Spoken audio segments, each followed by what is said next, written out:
ಜಿಲ್ಲಾ ಹಾಗೂ ಎಲ್ಲಾ ತಾಲೂಕಿನ ಅಧ್ಯಕ್ಷರಾಗೂ ಉಪಾಧ್ಯಕ್ಷರಿಗೆ ಎಲ್ಲರಿಗೆ ನಾನು ಈ ವಿಷಯಕ್ಕೆ ಬಂದಿವತ್ತಂದ್ರೆ ಈ ವಿಷಯ ಏನಪ್ಪಾ ಅಂತಂದ್ರೆ ಇವತ್ತಿನ ದಿವಸ ರೈತರ ದುಡಿದು ಅಲ್ಲೇ ಹೊಲದಲ್ಲಿನೇ ಇರುವಂತ ಪರಿಸ್ಥಿತಿ ಬಂದದ ಈಗ. ಯಾಕಂತಂದ್ರ ಮಳೆ ಇಲ್ಲದ ಕಾರಣಕ್ಕಾಗಿ ಅವ್ರ ಹೊಲದಲ್ಲಿ ದುಡಿದೇ ಆಗ್ಯದ, ಹೊರತಾಗಿ ಏನೂ ಆಗಿಲ್ಲ. ದುಡಿದಾಗಿ ನಾವು ರೈತರ ಇನ್ನ ಪೂರಾ ದೇಶಕ್ಕಾಗಿ ದುಡಿದ ಅನ್ನ ಹಾಕೋರಿಗೆ ಇಂಥ ಘಟನೆಗಳಾಗತ್ತಾವ. ಏನಪ್ಪಾ ಅಂತಂದ್ರ ತಂದ ಮೀನ ಸಾಕೊಂಡಾದ್ರೂ ನಾವು ಬದುಕೋನಪ್ಪ ಅನ್ನೋ ಅಂತ ಹಾದಿಗೂ ಬಂದೀವಿ.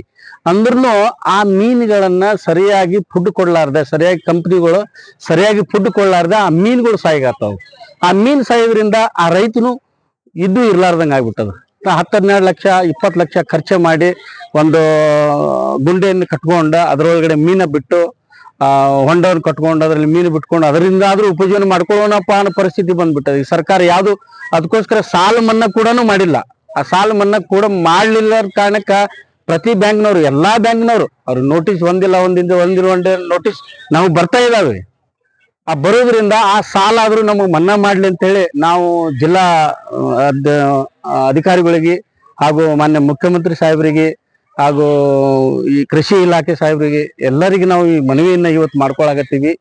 ನಾನು ಜಿಲ್ಲಾ ಅಧ್ಯಕ್ಷ ಜೈ ಜವಾನ್ ಜೈ ಕಿಸಾನ್ ಜೈ ಭಾರತ್ ಮಾತೆ ವಿಜಯಕುಮಾರ್ ರಾಠೋಡ್ ಮಾತಾಡೋದು.